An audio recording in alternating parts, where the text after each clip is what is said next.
What is up, YouTube? Shiver here with a new Wi-Fi battle, making it Wi-Fi battle number 8, going against Chris. Now this was a really good battle. Had me on my feet, had my adrenaline going. I was literally like clapping my hands like throughout this battle. That's how, to me, that's how intense it was. As you can see, he has a Meow Stick, a Melodic, a Minun, a Vivillon, and a Mandy Buzz. I always laugh at its pre-evolved form, diapered Pokemon. I don't know, it's just a weird class just to classify it as. And also, last but not least, a Gardevoir. Now let's go ahead and get on with this battle. It's a really good battle, like I said. I really enjoyed it, and like I said, it had me on feet. Hopefully y'all feel the same. Hopefully y'all enjoy the battle, which I'm sure y'all will. Other than that, let's go ahead and get on with the battle. Well, now let's go ahead and get on with this battle. Alright, so Chris is issuing the challenge, getting ready to send out his Pokemon. His first lead, which is going to be a Gardevoir, shiny Gardevoir. I always love that form color of Gardevoir. I really want a shiny one. Been hunting for one for about a day or two already. So I go on with my Omnistar, always my lead on my team usually. I go ahead and go for the spikes. I can't really do anything to this Gardevoir. Goes for the Psychic. Now here, I was either gonna switch out or not. I was decided, nah, let's just go for it, head for the double spikes. So basically, my Omnistar in this battle was a suicide lead, you know. Wasn't really much use to me either way on this time, so it was fine. So my Omnistar loses. I'm alright, because I do got the 2 toxic spikes up, which is fine with me. So I switch into my Relicanth. Now I completely forgot I had my Gengar on my side. I could have gone into my Gengar, but so I did cost myself a Pokemon here as well. So he goes for the Psychic, no, the Thunder Wave, so it just counters my Rock Polish I just did just to boost up my speed. And I go for a Rock Smash with the Rock Head Smash, but I got paralyzed, so literally nothing really turned out so well there. So I'm already down 2 Pokemon, Relicanth and as well as my Omnistar. So I was like, oh man, this Gardevoir is already getting to me. So I switch into my Gengar this time, and I know Gardevoir does got good special defense in the stats. So I wanted to Mega Evolve. I tried to avoid Mega Evolving, but just to get that extra special attack boost, I did Mega Evolve, and I go for the Sludge Bomb, and takes out his Gardevoir, 1-hit KO. So I take out his Gardevoir finally. Now he sends in his Vivillon. Now his Vivillon does go. It sets off the Sleep Powder. I go for a Thunderbolt first, and its Focus Sash, which is mostly the case with the Vivillon, to get up the Quiver Dance. Now he goes for a Sleep Powder here, puts my Gengar to sleep. Was really upset about that because I could have just gone for another Thunderbolt and taken out his Vivillon, but didn't happen like that. So I thought he was going to go for a Quiver Dance like they usually do.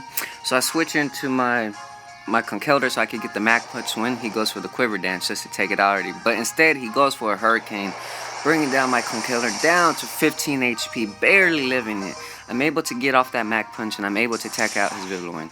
Conkeldurr has helped me a lot throughout these battles that I've been having, always living like with 10, 15 HP. I've always they always somehow my Pokemon manage just to get in that last fight. But of course he goes down from a Life Orb because I had that extra damage on. Now his Mandy Buzz comes in, shiny Mandy Buzz. I go into my Starmie.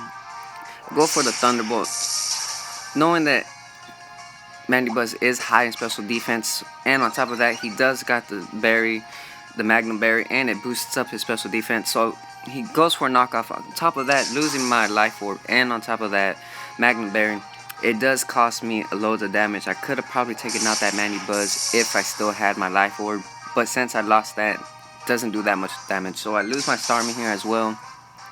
So there goes down my Starmie. So now I switch into, I believe I switched into my Goodra. Yes, my Goodra. Switch into my Goodra to knock off another Thunderbolt. He goes for knockoff here, taking off my weakness policy, which would have been good, would have been really helpful within the battle. Probably 2 turns later, you're about to see. But other than that, I do get the Thunderbolt off. I thought he would have gone for Roost or something, probably giving him the chance to win this battle, since he would have had longer survivability than me, but didn't happen that way. So now his Milotic comes in, gets poisoned by the toxic spikes that my Omnistar put up. Now he goes for an Ice Beam. Now honestly, if I would have had my weakness policy still, I'm sure I would have been able to take out this Milotic with probably one Thunderbolt. I'm pretty sure, because weakness policy does boost up your special attack stats really, really high. I thought, if only I still had it, but that's fine, that's fine. That was a good play on his side. So he goes for it, Ice Beam. I've been having terrible luck with these freaking para hacks. I've been getting frozen and just paralyzed throughout my 3 days of battling. So he does go for the Ice Beam. I do take more damage. And he goes for a Scald this time. I was already living with 11 HP. If he would have gone for another Ice Beam, I would have been knocked out. But I live with 11 HP. On top of that, I thaw out, and I'm able to get off that Thunderbolt, taking out his Melodic. That was a really, that was a really an adrenaline rush for me, just hoping to get out of that freeze hex. Now he goes into his Minum. Minum goes for a Rain Dance. Now at first I didn't know why he went for a Rain Dance, but then I remember he has to have Thunder, because Thunder in the Rain Dance does increase your accuracy to probably from 70 to 85%, or probably 95. I'm not so sure. So I go for a Dragon Pulse, bringing down his Minum to half HP. Now his Minum does go for a Thunderbolt, taking out my Goodra. Now my Goodra was a big help as well, just hanging on to its life right there, trying not to faint with 11 HP, and was able to take out his Mandibuzz and bringing down his Minum to half HP. Now the battle's coming close to an end. I go into my Night Terror, which is my Gengar. Last Pokemon is asleep, and I was just hoping for him to wake up this first turn or not. So his Minum does go for an Attract, which was a good play just in case my Gengar does wake up. Hopefully he does have that percent of a chance for my Gengar not to attack, since it is in love with the Minum. Now sometimes I do wish I had the opposite sex just in case that wouldn't happen. But you can't avoid everything. So he does wake up. I'm able to get off that Sludge Bomb, taking out his Minum. Now I know his last and remaining Pokemon is a Meowstic, and Meowstic is weak to Shadow, which is Ghost type, to the move Ghost Ball, Shadow Ball, which is a Ghost type Pokemon. Sorry about that, tongue twister there. So I'm able to land off that hit, and I'm able to knock out his Meowstic. And honestly, that was a really good battle. I enjoyed it. I thought I was going to get swept at the beginning of the game, losing my Omnistar and my Relicanth. I thought it was going to be just one of those games, but it didn't turn out that way. Although Chris did make good plays using that Mandibuzz for knockouts and all that. But it was a good battle, and I did enjoy it, and I can't wait to battle you again, man. Other than that, I hope you all enjoyed this video. Now, I just wanted to let you all know I uploaded another video, because yesterday I was having technical difficulties uploading my previous battle.